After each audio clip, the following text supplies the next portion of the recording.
भूमि की वर्तमान स्थिति कुल 35 एकड़ भूमि जो इस समिति के लिए आवंटित किया गया था, जिसमें 3.30 एकड़ भूमि पर रिंग रोड बन चुका है। 2 एकड़ भूमि पर आदिवासी मसना वहां पर स्थापित किया गया है। 3 एकड़ भूमि पर 7 डोभा बना हुआ है। 3 एकड़ रिंग रोड के दक्षिण पट्टी गड्ढा पड़ा हुआ है। इस तरह 35 एकड़ जमीन के विरुद्ध अभी वर्तमान में 23.70 एकड़ भूमि पर ग्रामीणों के द्वारा खेती की जा रही है। महोदय, कल रात में मैंने और गंभीरता के साथ तमाम दस्तावेजों को मैंने खंगाला तो पता चला कि भूमिहीन परिवार के श्री बंधना करमाली, श्री जुड़वा करमाली, श्री चरकू करमाली, श्री ललकू मुंडा, श्री राजू मिर्दाहा व अन्य के नाम से 1970-71 में वही जमीन जो समिति को एलोकेट किया गया, हस्तांतरित किया गया, इन लोगों के नाम से ये भूमिहीन थे और इनके नाम से जमीन बंदोबस्त की गई थी। उसके बाद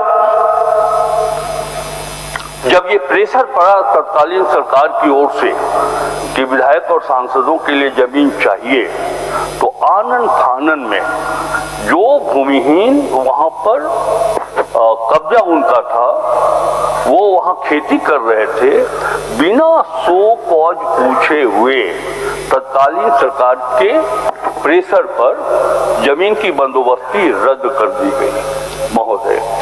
लेकिन जमीन पर उनका कब्जा आज भी दाखिल है। मैंने काफी मेहनत किया है। ये फोटोग्राफ्स है उस जमीन की जहां पर की जो भूमिहीन है वो आज भी जमीन पर खेती का काम कर रहे हैं। महोदय, मैं इतना कहना चाहता हूं कि हम हो, हमारे प्रतिपक्ष विधायक जनप्रतिनिधि है, चाहे वो सत्ता पक्ष हो या विपक्ष हो, हम वैसे जमीन पर, मैं तो अपने बारे में कहना चाहता हूं कि मैं भी इस समिति का सदस्य हूं, लेकिन उस जमीन पर अगर हमारे नाम से रजिस्ट्रेशन होता है तो गरीब आदिवासियों के जमीन पर हम अपना मकान तो नहीं बनाएंगे। मैं सदन में आज ये घोषणा करना चाहता हूं। क्या हम यह भी जानना चाहते हैं कि यह सदन उन गरीब आदिवासी की जमीन जिनके नाम से 1970-71 में बंदोबस्त किया गया था, क्या ये सदन तैयार होगा? जनप्रतिनिधि सभी तैयार होंगे कि उन्हें वहां से विस्थापित करके हम लोग अपने रहने के लिए मकान बनवाएं? हम आपसे जानना चाहते हैं, पूरे सदन से ये सहमति लेना चाहते हैं। क्या तैयार होंगे मौजूदा? अब मैं आता हूं, पहले इस जमीन की बात कर ली जाए। मुझे भी आश्चर्य हुआ कि जब जमीन बंदोबस्त था, लैंडलेस थे लोग, आदिवासी जाति के थे, तो आनन फानन में कैसे उनके जमीन को कैंसिल कर दिया, उनके सेटलमेंट को कैसे कैंसिल कर दिया गया? ये सारा हुआ भारतीय जनता पार्टी के शासनकाल में तत्कालीन मुख्यमंत्री श्री रघुवर दास जी के प्रेशर पर यह काम हुआ महोदय। ऐसी जमीन हम जनप्रतिनिधियों को नहीं चाहिए। अब मैं कहना चाहता हूं, वो जमीन हम लोग वहां पर नहीं जाएंगे। अगर हम लोग रजिस्ट्रेशन का पोर्टल खोलवा भी देते हैं अध्यक्ष महोदय, तो भी वहां के ग्रामीण उस जमीन पर अपना कब्जा किसी भी परिस्थिति में छोड़ने वाले नहीं है। अब वैकल्पिक व्यवस्था पर हम लोग गंभीरता से विचार कर रहे हैं और हम देख रहे हैं, हमने कहा है कि 2 महीने के अंदर ऐसी जमीन जो विवाद रहित हो, इस समिति के लिए आप आवंटित करें, ताकि जो कमिटमेंट है हमारा कि हम इस समिति को, विधायक और सांसदों के गृह निर्माण की समिति को जमीन उपलब्ध करा दे, जमीन हम लोग उपलब्ध कराएंगे। कुछ बोलिएगा?